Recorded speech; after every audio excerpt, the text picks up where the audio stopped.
اور وہ کون سے AFR کی رینجز ہیں جو ہم ایک پرفیکٹلی ٹیون کر سکتے ہیں اور کوئی ہمارا گیس ورک نہ ہو. میں نے 1 to 5 کے ساتھ ریس بھی لگائی. ادھر بہت سارے میرے بھائی جو ہے وہ 1 to 5 والے جو ہے نا وہ آ جائیں گے کمنٹس کے اندر, لیکن جو ہم نے انٹروڈیوس کیا ہے ویسے پاکستان میں نے نہیں دیکھا اس طرح کا. اسی طریقے سے میں اپنی ZX10R, اسی طریقے سے میں اپنی YBR 125. Hello everyone, this is Shahab Lodhi and welcome back to my channel. آج کی جو ویڈیو ہے وہ ایک تھیوریٹیکل پارٹ ہے اور جس میں تھیوریٹیکلی ڈسکس کروں گا کہ ایک پرفارمنس ٹیوننگ کیا ہوتی ہے. اس کو ایک میں بڑے ہی بیسک لیول پہ ٹچ کروں گا. اس کا ایک اسپیکٹ, جب ہم پرفارمنس ٹیوننگ کی بات کرتے ہیں کسی بھی انجن کی, تو اس کے اندر میجرلی 3 سے 4 اسپیکٹس ہوتے ہیں جن کو ہم نے ڈسکس کرنا ہوتا ہے. آپ کا اگنیشن کی اسٹرینتھ اور اگنیشن کی ٹائمنگ, ایک آپ کا کاربوریٹر یا EFI اگر ہے تو اس کے نارملی AFR جو اس کو ہم ایئر فیول ریشو کہتے ہیں, ایئر فیول ریشو کیا ہونے چاہیے اور کس ریشو سے ہوا کو ہونا چاہیے اور کس ریشو سے فیول کو ہمیں انجیکٹ کرنا چاہیے. یہ ایک بہت امپورٹنٹ فیکٹر ہے. اور تیسری چیز, جو ماڈرن بڑی موٹر سائیکلیں ہیں, جو ماڈرن بائکس ہیں, ان کے اندر ہم تھروٹل ریسٹرکشنز آپ کو ایمیشن کنٹرول کی وجہ سے دی جاتی ہیں, تو اس کو کیسے ختم کیا جاتا ہے. اور چوتھی بات آپ نے جو سب سے امپورٹنٹ ہے کسی بھی, کیونکہ میں نے آپ کو ہمیشہ سے یہ سمجھایا کہ جو انجن ہے وہ ایک ایئر پمپ ہے, وہ جتنا اچھا بریتھ کر سکتا ہے وہ اتنی اچھی پاور جنریٹ کر سکتا ہے, لیکن وہ جتنا اچھا بریتھ کرے گا ہمیں اس کے لحاظ سے ہمیں اس کو انجیکٹ کرنا ہے اتنا فیول. اب جب آج کی جو ویڈیو ہے اس کے اندر ہم صرف اور صرف ایک اسپیکٹ کو ڈسکس کریں گے جو کہ AFR ٹیوننگ ہے, جس کو میں کارب ٹیوننگ, آپ نے میری پچھلی ویڈیوز میں بھی دیکھا ہوگا کہ جو کارب ٹیوننگ ہے وہ میں آپ کو بتایا کہ اس طریقے سے آپ کریں. اگر آپ نے وہ مس کیا تو لنک ادھر ہے, آپ اس کو دیکھ سکتے ہیں. بٹ کیا اس کا کوئی سائنٹیفک طریقہ ہے جس کے تھرو ہم 100% شیور ہوں کہ ہمارا جو AFR ہے وہ 100% ٹیونڈ ہے؟ جسٹ اے ڈسکلیمر, جتنے میں نے آپ کو 3 سے 4 پوائنٹس بتائے, اس میں سے کوئی ایک بھی آپ کے انجن کے اندر آؤٹ ہو گیا تو آپ کی پرفارمنس بیٹھ گئی. اور آپ کو ایکسپیرینس سے میں بتا رہا ہوں کہ تقریباً ہر انجن کے اندر یہ سب کے سب آؤٹ ہوتے ہیں. اور آپ کے YBR کے اندر آپ نے دیکھا کہ جیسی YBR لانچ ہوئی تو YBR جو ہے نا وہ ٹاپ سپیڈ پہ بیٹھ جاتی تھی. نارمل سپیڈ پہ وہ کروز کرتے ہوئے نارمل بھی اس کا جو ہے وہ بینڈ کر رہا ہے, اس کو وہ اس طرح بیٹھ نہیں رہا, مطلب ٹارک کرو اس کا بینڈ کر جاتا ہے. خیر, میں بہت سارے جارگنز میں آپ کو نہیں گھسانا چاہتا, تو ہم ڈائریکٹ بات کرتے ہیں کہ اس ویڈیو کے اندر کیا کریں گے. ہم پارٹ 1 کے اندر ہم تھیوریٹیکلی AFRs کو ڈسکس کریں گے اور وہ کون سے AFR کی رینجز ہیں جو ہم ایک پرفیکٹلی ٹیون کر سکتے ہیں اور کوئی ہمارا گیس ورک نہ ہو.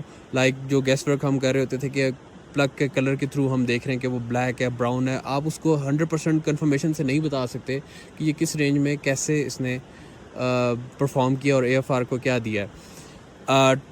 آپ کو یہ بھی میں بتا دوں کہ آپ کے جو کوئی بھی انجن ہے اور خاص طور پہ کاربوریٹر انجن ہے وہ آٹو ایڈجسٹ نہیں کر سکتا. اگر آپ, جیسے میں ہائی الٹیٹیوڈ پہ بیٹھا ہوں ابھی, اور ہائی الٹیٹیوڈ پہ اگر آپ ایک بائک لے کے آتے ہیں وہ AFRs کو چھوڑ دے گا. جب آپ نیچے جائیں گے تو اس کی AFR کی سیٹنگ ہل چکی ہوگی, اس لیے جب آپ بابو سر ٹاپ, ناران اس طرح جاتے ہیں تو آپ کی بائک پرفارمنس چھوڑنا شروع کر دیتی ہے, وہ بائک بھاری ہو جاتی ہے. اور یہی مسئلہ آپ کے YBR کے اندر بھی تھا. اور جب آپ اس کو فل سپیڈ پہ آپ اس کو پش کرنے کی کوشش کرتے تھے وہ اس کو لیگ کر جاتی تھی, بٹھا دیتی تھی. آپ نے میری ویڈیوز اگر نہیں دیکھی تو اس کو ضرور جا کے ایک دفعہ دیکھیں.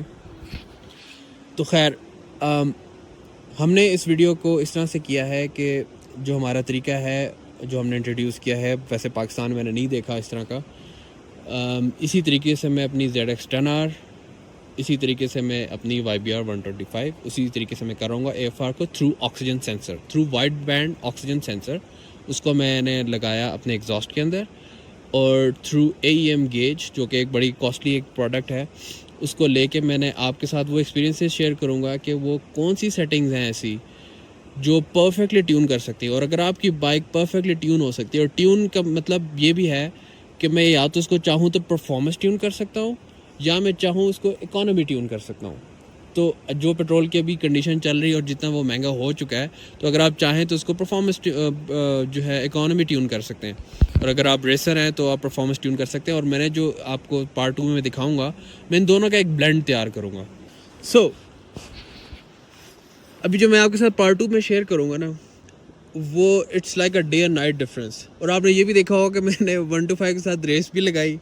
ادھر بہت سارے میرے بھائی جو ہے وہ 125 والے جو ہے نا وہ آ جائیں گے کمنٹس کے اندر, لیکن آپ کو میں نے اپنا رزلٹ شیئر کر کے دکھایا کہ وہ کس طرح 130 کے آس پاس آپ کو وہ پرفارم کر کے دکھایا اس YBR نے, اور کس طرح سے وہ ایسے کاٹ کے نکل گئی. اور وہ بھی میں نے ابھی کہہ لیں کہ AFR کو اس طرح سے ٹیون نہیں کیا تھا, وہ میرا بیسٹ گیس ورک تھا. اور اس گیس ورک کو میں نے جب چیک کیا اپنے O2 سینسر کے ساتھ تو زبردست رزلٹ نکلا. جو میں نے آپ کو ابھی ایئر فیول ریشوز کے بارے میں بتایا کہ اکانومی کی کون سی ہے اور پرفارمنس کے لیے کون سی ہے, اس کو جو وائڈ بینڈ سینسر ہے وہ بڑے اچھے سے سینس کر سکتا ہے, نیرو بینڈ نہیں کر سکتا. لیکن وائڈ بینڈ ایک الیکٹرانک ایک کمپوننٹ ہے جس کے لیے آپ کو ایک کنٹرولر کی ضرورت پڑتی ہے. میں اس کی ڈیٹیل میں نہیں جاتا. وہ ایک پوری ایک ڈیوائس آپ کو ملتی ہے, جیسے AEM, انووا, یہ ساری انوویٹ اور AEM یہ دونوں آپ کی کمپنیز بناتی ہیں, اور ایک مہنگی پروڈکٹ ہے, 70-75 ہزار روپے کی میرے خیال میں اس تک آپ کو کاسٹ کرتی ہے. وہ میں نے آپ لوگوں کے لیے لی اور اس کے ساتھ اس کے ریزلٹس میں آپ کے ساتھ شیئر کر رہا ہوں. اور وہ ہوگا کس طرح کہ وہ ایگزاسٹ کے اوپر آکسیجن سینسر لائک EFI کی جو بھی بائک ہے اگر آپ دیکھیں گے تو اس کے ایگزاسٹ پہ ایک آکسیجن سینسر لگا ہوتا ہے, لیکن وہ نیرو بینڈ ہوتا ہے. ہم اس کے اوپر لگا رہے ہیں وائڈ بینڈ سینسر, اور اس کو ہم اپنی AEM گیج کے ساتھ کنیکٹ کریں گے اور اپنے AFRs کو نوٹ کریں گے. جب AFRs اپنے پراپر رینجز میں آتے ہیں تو بلیو ان می کیا پرفارمنس نکلتی ہے بائک کی. بائک ہو, گاڑی ہو, کوئی بھی ہو, کیونکہ یہ کمپنی کی طرف سے ان کے اوپر یورو اسٹینڈرڈس کی وجہ سے ان کے اوپر کمپلشن ہوتی ہے کہ یہ اس کو پرفارمنس ٹیون نہیں کر سکتے. ان کو انہوں نے رکھنا ہوتا ہے بالکل لو سائڈ پہ, اور وہ بڑا لین سائڈ ہوتی ہے تاکہ وہ پولوشن نہ کریں.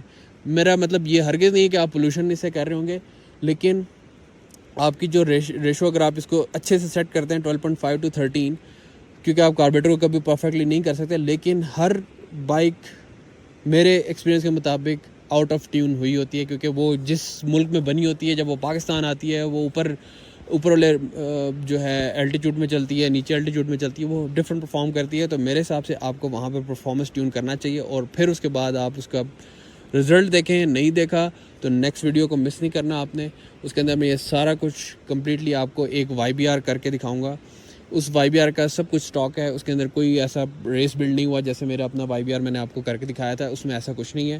اس لیے اس کا جو فیول ہے وہ اس کے مطابق میں اس کے اندر ڈالوں گا, اور تھرو سائنٹیفک وے جو کہ AFR گیج کے through wide band O2 sensor ہے. اور اگر آپ ریئل کارب ٹیوننگ سیکھنا چاہتے ہیں تو نیکسٹ ویڈیو مس مت کرنا.